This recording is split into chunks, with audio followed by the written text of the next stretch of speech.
Indonesia di banyak bicara, Malaysia bertindak. Tapi persoalannya, adakah itu benar atau sekadar persepsi yang sengaja dibina untuk menutup sesuatu yang lebih besar? Kalau anda rakyat Malaysia, anda wajib tahu perkara ini. Apa yang sedang berlaku di belakang tabir BRICS bukan sekadar soal ekonomi. Ia soal siapa yang benar-benar bergerak ke depan dan siapa yang hanya bermain dengan naratif. Dalam beberapa bulan kebelakangan ini, kita melihat bagaimana Indonesia semakin lantang bercakap tentang peranan mereka di pentas global. Dari BRICS ke G20 ke pelbagai forum antarabangsa, suara mereka kuat, mesej mereka jelas. Mereka mahu dilihat sebagai kuasa utama Asia Tenggara. Tetapi dalam masa yang sama, Malaysia memilih pendekatan yang jauh berbeza, lebih senyap, lebih berhati-hati, dan bagi sesetengah orang, terlalu diam. Namun di sebalik diam itu ada sesuatu yang ramai tidak nampak. Baik, apa sebenarnya yang Malaysia sedang lakukan? Dan mengapa semakin ramai pemerhati antarabangsa mula memberi perhatian kepada strategi Malaysia dalam BRICS, walaupun negara ini tidak sekuat Indonesia dari segi populasi atau retorik? Apa yang tidak diceritakan kepada rakyat ialah, dalam dunia geopolitik, siapa yang paling kuat bercakap bukan semestinya yang paling berkuasa. Kadang-kadang, yang paling berbahaya adalah yang bergerak secara senyap. Bayangkan ini, satu pihak sibuk membuat kenyataan, membina imej dan menarik perhatian dunia. Satu lagi pihak sedang menyusun langkah ekonomi, perjanjian perdagangan, dan hubungan strategik tanpa banyak publicity. Jadi siapa sebenarnya yang lebih ke depan? Mari kita lihat lebih dalam. Yes, dalam beberapa perbincangan berkaitan BRICS, Indonesia sering menekankan keperluan untuk mengubah keseimbangan kuasa dunia. Mereka mahu mengurangkan dominasi barat dan memperkukuhkan blok negara membangun. Itu memang kedengaran hebat. Tetapi realitinya, banyak daripada cadangan tersebut masih berada di tahap retorik.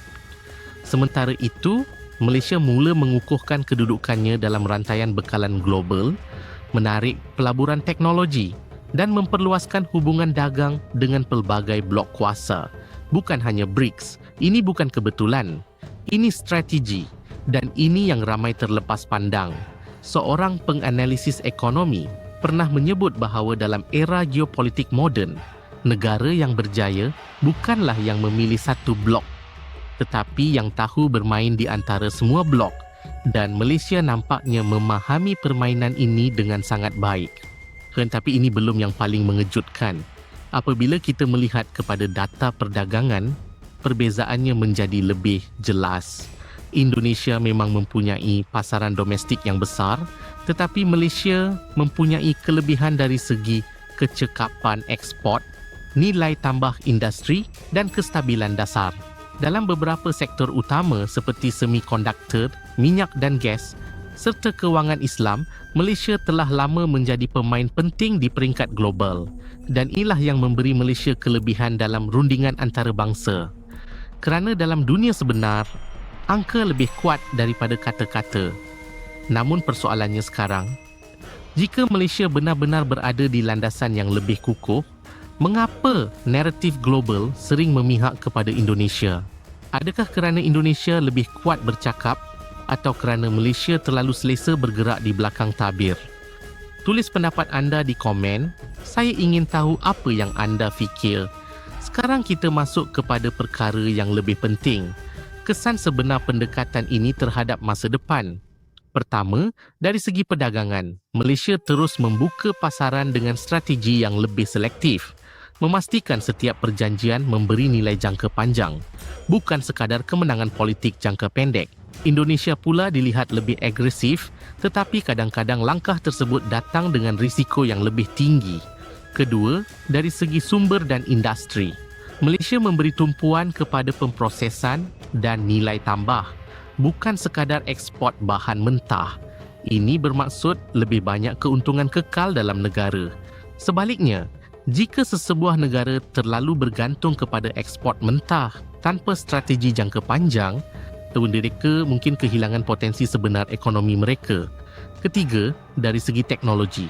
Malaysia secara konsisten menarik pelaburan dalam sektor teknologi tinggi termasuk CPU ni AI dan infrastruktur digital. Ini bukan sesuatu yang berlaku dalam semalam, ia hasil perancangan bertahun-tahun dan ini yang akan menentukan siapa yang benar-benar memimpin dalam dekad akan datang. Keempat, dari segi dasar dan kestabilan. Pelabur global tidak hanya melihat kepada potensi, mereka melihat kepada kestabilan. Dan di sinilah Malaysia mempunyai kelebihan yang sering tidak diberi perhatian. Tetapi mari kita jujur, adakah ini bermaksud Malaysia sempurna? Sudah tentu tidak.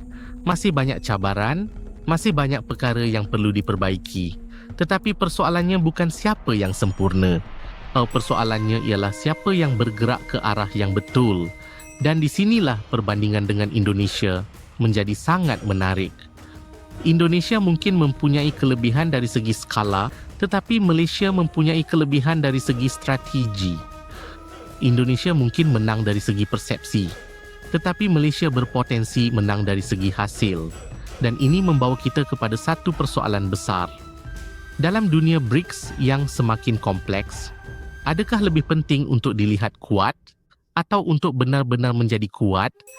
Fikirkan itu sejenak, kerana sejarah telah menunjukkan bahawa banyak negara yang terlalu fokus kepada imej akhirnya terperangkap dengan realiti yang tidak memihak kepada mereka. Manakala negara yang fokus kepada asas ekonomi dan strategi jangka panjang sering muncul sebagai pemenang sebenar. Tapi ini belum tamat. Apa yang berlaku seterusnya mungkin akan mengejutkan ramai pihak. Dengan perubahan landscape global, BRICS sendiri sedang mengalami transformasi. Lebih banyak negara mahu masuk. Lebih banyak kepentingan bertembung. Dan dalam keadaan ini, hanya negara yang mempunyai strategi jelas akan mampu bertahan. Malaysia nampaknya memilih untuk tidak terburu-buru, untuk tidak terlalu bergantung kepada satu blok dan untuk memastikan setiap langkah memberi kelebihan jangka panjang. Ini mungkin tidak kelihatan hebat di mata media, tetapi dalam dunia sebenar, ini adalah permainan yang menentukan masa depan. Jadi apabila ada yang mengatakan Indonesia banyak bicara dan Malaysia hanya diam, mungkin mereka hanya melihat permukaan. Kerana dalam diam itu mungkin ada perancangan yang jauh lebih besar dan dalam kebisingan itu mungkin ada kekosongan yang tidak disedari. Sekarang saya ingin tanya anda, siapa sebenarnya yang lebih bersedia untuk masa depan? Malaysia yang bergerak secara strategik atau Indonesia yang bergerak secara agresif? Dan yang paling penting, adakah kita menilai kekuatan berdasarkan apa yang kita dengar atau berdasarkan apa yang benar-benar berlaku? Jika anda rasa cerita ini membuka mata anda, jangan simpan sendiri. Kongsikan kepada rakan-rakan anda. Dan jika anda mahu lebih banyak pendedahan seperti ini, tekan subscribe sekarang. Kerana apa yang kita bincangkan hari ini baru permulaan kepada apa yang sebenarnya sedang berlaku di pentas global.